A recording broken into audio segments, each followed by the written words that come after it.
Joseph, son époux, qui était un homme de bien et qui ne voulait pas la diffamer, se proposa de rompre secrètement avec elle, nous raconte Matthieu dans l'évangile de ce 4e et dernier dimanche de l'Avent.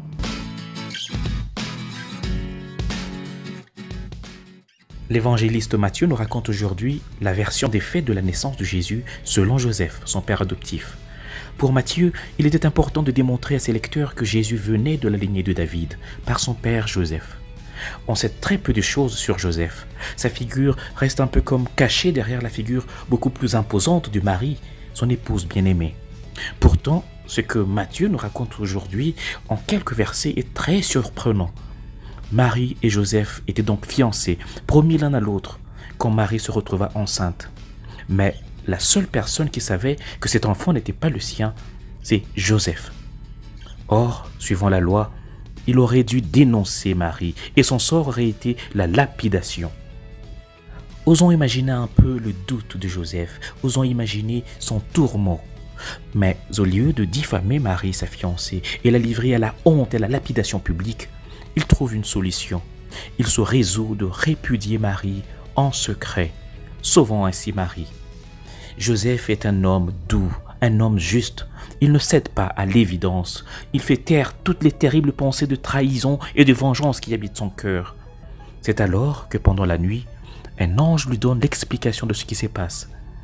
Dieu lui a volé la fille. Joseph, consterné, se lève et que fait-il? Il croit à ce que lui est dit dans le rêve et prend Marie avec lui.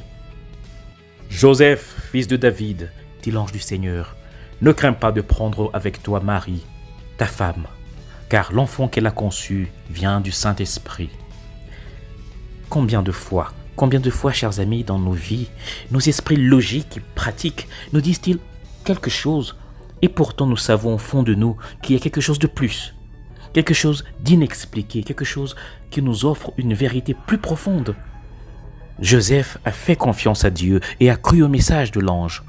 Même s'il avait peur ou était troublé, il s'est ouvert à l'invitation de l'Esprit Saint dans sa vie, ce qui a finalement conduit à la naissance de Jésus, l'Emmanuel, Dieu avec nous.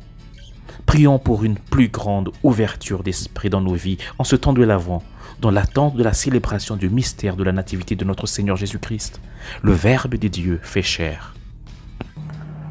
Prie donc avec moi.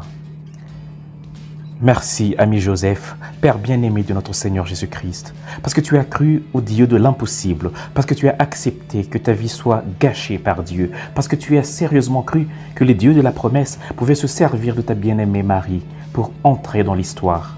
Rends-nous capables de rêver, rends-nous capables de laisser Dieu changer nos vies, si cela aide à sauver l'humanité et continue à veiller sur l'Église.